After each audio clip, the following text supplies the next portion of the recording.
আজকে কিছু কথা জেনে, কিছু ইনফরমেশন জেনে হতবাক হয়েছি এবং আপনাদেরকে জানানোর জন্য মনে হয়েছে যে আপনাদেরকেও জানাই। যেহেতু আমি আ আন্তর্জাতিক যে যারা স্ট্র্যাটেজিস্ট রয়েছে, যারা যুদ্ধ বিশেষজ্ঞ রয়েছে, যারা অ্যানালিস্ট রয়েছে, তাদের অ্যানালিসিসগুলি আমি সবসময় ফলো করি এবং তারা কি বলতে চায়, তাদের আ বর্তমান যুদ্ধ নিয়ে, বিশেষ করে যে ইরানের উপর অবৈধভাবে পশ্চিমা রাষ্ট্রগুলি, যুক্তরাষ্ট্র এবং তাদের যে অবৈধ সন্তান ইসরায়েল যে অতর্কিতভাবে যুদ্ধ চাপিয়ে দিয়েছে, অপরাধ করছে এবং ইরানের হাজার, হাজার মানুষকে, হাজার, হাজার ছোট, ছোট শিশু, শিক্ষার্থীদেরকে যেভাবে হত্যা করেছে, এটিকে যুদ্ধ বলা যায় না। এটিকে সম্পূর্ণভাবে মানে অতর্কিতভাবে আ ইরানের উপর নির্যাতন বলা যায়। এই নির্যাতনের আজকে কয়েকদিন হলো। তো বিপরীতে আমরা এখনো পর্যন্ত জানি না যে ইরান যে হামলা করছে প্রতিনিয়ত, ইরান যে পাল্টা হামলা করছে মানে প্রতিরোধ করবার জন্য নিজেদেরকে নিরাপদ রাখবার জন্য যে প্রতিবাদমূলক হামলা করছে, সেই হামলাগুলোর অবস্থা কি? আমরা সবাই দেখি যে ইরানের অবস্থা খুবই কাহিল। ইরানের শীর্ষ নেতারা মারা গেছে। ইরানের সব বিল্ডিং ধসে পড়ে গেছে। ইরানের যে স্কুলে হামলা হয়েছে সবই সত্য।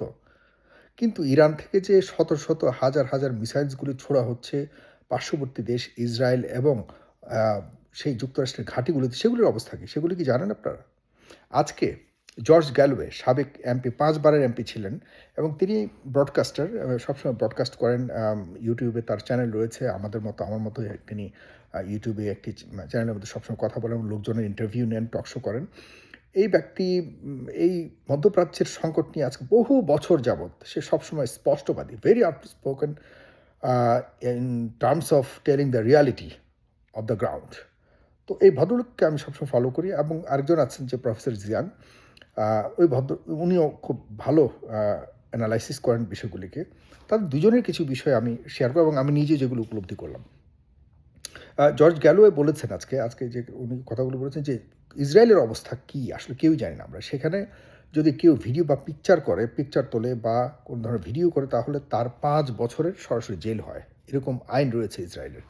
কিন্তু উনি বললেন যে এই আইন থাকা সত্ত্বেও বুঝলাম যে কেউ ভিডিও করল না। কিন্তু যারা উনার বন্ধু-বান্ধব রয়েছে ওখানে, তারা কি আর মিথ্যা বলল? তাদের চোখে তো এগুলো দেখা যাচ্ছে। সে তার বন্ধু-বান্ধবের কাছ থেকে যতটুকু শুনেছে আজ, যে ইসরায়েলের অবস্থা বর্তমানে গাজার থেকেও খারাপ। আপনারা শুনে অবাক হবেন। উনি বলেছেন, আমি আজকে ভিডিওটি আছে, আপনারা যদি কেউ দেখতে চান, চ্যালেঞ্জ করতে চান, আমি দেখাবো। তার বন্ধু-বান্ধব বলেছে যে ইসরায়েলের অবস্থা বর্তমানে গাজার থেকেও, বিশেষ করে তেল আবিবের অবস্থা, গাজার থেকেও ভয়ঙ্কর অবস্থা ধারণ করেছে। ধন্যবাদ ইরানকে। এই দেশটি মধ্যপ্রাচ্যকে যেভাবে ধ্বংস করবার জন্য পরিকল্পনা নিয়ে এসছে, এটি পূরণ হবে না। যারা মনে করছেন যে শুধুমাত্র ইরানকে ধ্বংস করার জন্য আসছে, তা নয়। এই জায়োনিজমের যে লক্ষ্য, সেটি শুধুমাত্র ইরান নয়, ইরানের আশপাশে যতগুলি উপসাগরীয় দেশ রয়েছে, ছোটোখাটো দেশ, যারা সুন্নি শিয়ার কথা বলছেন, এগুলি শুধুমাত্র একটা অজুহাত।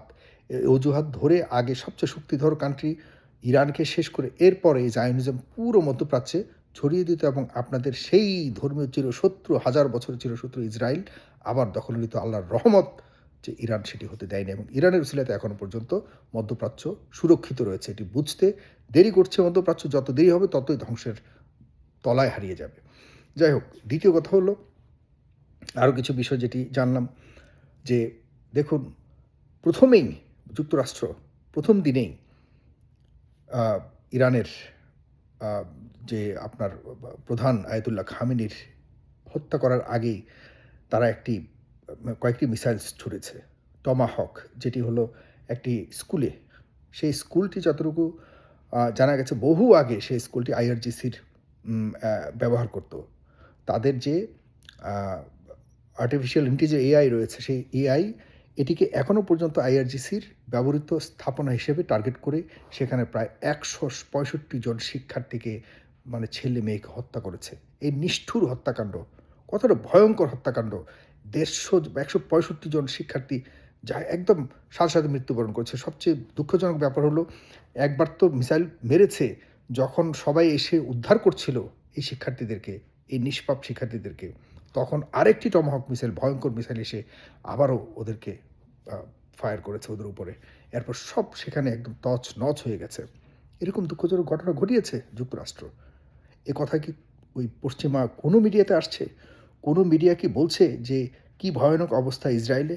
আমরা সবাই কিন্তু পশ্চিমা মিডিয়াতে শুধুমাত্র ইরানের বিরুদ্ধে কথা বলতে শুনছি। ইরানের ব্যাপারে তারা সচেতন যে ইরানে কী হচ্ছে, কয়টা বোমা মারছে, ইরান কয়টা বোমা মারছে তাদেরকে কিন্তু ইরানের বোমায় যে তছনছ হয়ে গেছে তেল আবিব বা ইসরায়েলের রাজধানী, ইসরায়েলের বিভিন্ন অংশ, সেটি কিন্তু দেখায় না। কারণ সেটি দেখালে বিশ্ব ভয় পাবে, বিশ্ব ইসরায়েলকে দুর্বল মনে করবে, যুক্তরাষ্ট্রকে দুর্বল মনে করবে। দেখুন, এখানে আরেকটা জিনিস আজকে যে পুরো দিন আমি লক্ষ্য করলাম, বিভিন্ন বিশ্লেষণ শুনে যতটুকু শুনে, এখানে সবচেয়ে বড় যে বিষয়টি ইরান খেলছে সেটি হলো ইরান একটি ভয়ঙ্কর প্ল্যান নিয়ে এগোচ্ছে। ইরান কিন্তু কোনোভাবেই এই যুদ্ধ বন্ধ করবে না। আপনাদের বলে রাখছি, বন্ধ করবে না যতক্ষণ না পর্যন্ত শতভাগ যে ৩ শর্ত দিয়েছে, এই ৩ শর্ত কখনোই যুক্তরাষ্ট্র মানবে না। আর এটা জানে ইরান ভালো করে যে এরা মানবে না। কিন্তু ইরানের কাছে এত চমৎকার সুযোগ এসছে যে এই গালফ কান্ট্রিগুলি থেকে, জিসিসি থেকে এদেরকে সারা জীবনের জন্য তাড়ানোর যে একটা সুযোগ এসছে, এই সুযোগ আর ইরান হাতছাড়া করতে চায় না। ইরান এদেরকে এই অঞ্চল থেকে, কাতার, দুবাই, সৌদি আরব থেকে যে বেসগুলি, ঘাঁটিগুলি রয়েছে, সেগুলিকে এক আধারে পালাক্রমে, আপনারা জানেন ভালো, হেজবুল্লাহ সহকারে ইরান গতকালকে কিন্তু বৃষ্টির মতো মিসাইলস ছুড়েছে। আর এই মিসাইলসগুলি যে কতটা ভয়ঙ্কর মিসাইলস এখন ব্যবহার করছে আপনারা চিন্তা করে। আপনাদেরকে আরেকটা কথা বলে রাখি যে ইরান বর্তমানে ইরানের কাছে যে চিপ রোবটগুলি রয়েছে, রোবটের যে চিপসগুলি রয়েছে, এগুলি খুবই ছোটোখাটো, ভয়ঙ্কর, খুবই ছোটোখাটো, ভয়ঙ্কর। এগুলি বানাতে মাত্র $50,000 মতো লাগে। ইরানের মাত্র $50,000 মতো লাগে। যদিও যুদ্ধক্ষেত্রে $50,000 একটা অস্ত্র দিয়ে এত বড় বিশাল ধ্বংসযজ্ঞ চালানো মতো এমন অস্ত্র কোনো ব্যাপারই না। কিন্তু বিপরীতে এই অস্ত্রগুলিকে, এই চিপসের রোবট চিপস এবং রোবটকে, এই রোবটগুলি ছোড়ার জন্য কিন্তু সামান্য একটা ছোট্ট একটা ট্রাক হলেই যথেষ্ট। এটা যে কোনো একটা নির্দিষ্ট স্থান থেকে করতে হবে তাও না, এত আধুনিক তারা বানিয়েছে। এটিকে ছোট্ট একটা ট্রাক বা ওই ট্যাক্সির মতো কোথাও নিয়ে যে কোনো জায়গা থেকে কিন্তু ছুঁড়ে মারা যায়, এমন একটি আধুনিক অস্ত্র। সে চিপটা ইম্পর্টেন্ট, যে চিপটা তারা বানায়, সেই চিপটা বানাতেই লাগে হলো প্রায় $50,000। সেই চিপের বিপরীতে সেই ড্রোনকে আপনার ইন্টারসেপ্ট করতে, এই ড্রোনকে ধ্বংস করতে বা ড্রোনকে ধরে নামাতে বিপরীতে যুক্তরাষ্ট্র অথবা ইসরায়েলের খরচ হয় কত জানেন? খরচ হয় $1 মিলিয়ন এক একটা ইন্টারসেপ্টর থ্রো করতে। এটাও শুনেছেন হয়তো, ইদানিং সম্প্রতি এটি খুব বেশ আলোচনা হচ্ছে। এবং একটাতে কোনোভাবে কিন্তু ইন্টারসেপ্ট করা যায় না, ওই চিপ রোবটকে আটক করা যায় না। তখন কি করতে, 3 থেকে 4টা ইন্টারসেপ্টর বা এটাকে ধ্বংস করবার পাল্টা মিসাইলস ছুটতে হয়। সেই মিসাইলস এক একটা 1 মিলিয়ন হলে, একটার জন্য 3-4টা খরচ হলে তাহলে $3-4 মিলিয়ন লাগে। $50,000 বিপরীতে প্রায় 3-4 মিলিয়ন, $30 লাখ লাগতেছে। আপনারা চিন্তা করছেন? তো এই হলো অবস্থা। এখন ইরান কি করছে? ইরান এক দিন তাদের যে বর্তমানে capacity to made the chip and drones, এক দিন তারা 500 ড্রোন বানাতে পারে। এ পর্যন্ত তাদের প্রায় 80,000 ড্রোনস রয়েছে তাদের বর্তমানে তাদের কাছে সঞ্চয় হিসেবে তাদের রেডি করা আছে। আর প্রতিদিন তাদের 500 রোবট তারা তৈরি করতে পারে, মিসাইলস তৈরি করতে পারে ভয়ঙ্কর, যেগুলি এখন বর্তমানে আধুনিক। তো এই অবস্থাতে ইরান যেটা চাচ্ছে যে 50-এ 3 মিলিয়ন, $50,000 জায়গায় $3 মিলিয়ন। তো $3 মিলিয়ন তারা নষ্ট করতেছে। এই যে ফাইন্যান্সিয়ালি ইরান চাচ্ছে যুক্তরাষ্ট্র এবং পশ্চিমা গোষ্ঠীকে কন্ট্রোল করতে। এটি ভয়ঙ্কর একটি ধ্বংসযজ্ঞ হচ্ছে, তারা প্ল্যান ওয়াইজ চালাচ্ছে।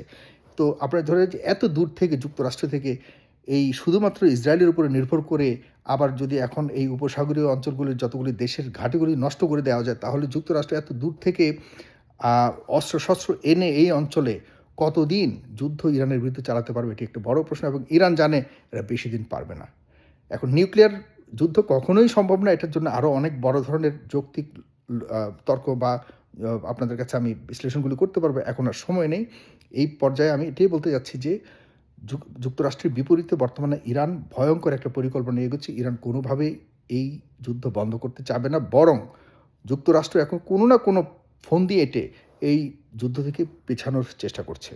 আপনারা দোয়া করুন, ইরান যদি এবার জয়লাভ করে, ইরান ঠিকই ওই 3 শর্ত আদায় করে জয়লাভ করবে এবং নাকে খত দিয়ে এই অঞ্চল থেকে যুক্তরাষ্ট্রকে ফিরে যেতে হবে। এটি হলো একদম চূড়ান্ত হিসাব নিকাশ। আমি আরও কিছু পয়েন্ট বলতে চাইছি কিন্তু আজকে আর লম্বা হয়ে যাচ্ছে ভিডিও।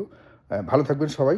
মোটামুটি ইরান সঠিক পথে রয়েছে এবং মধ্যপ্রাচ্যের দেশগুলো যদি বোঝে ইরানের পাশে এসে দাঁড়ায়, হয়তো মুসলিম জাতির আবারও পুনরুত্থান হতে পারে শক্তির দিক দিয়ে, সারা বিশ্বকে নেতৃত্ব দেবার দিক দিয়ে। ধন্যবাদ। সালাম।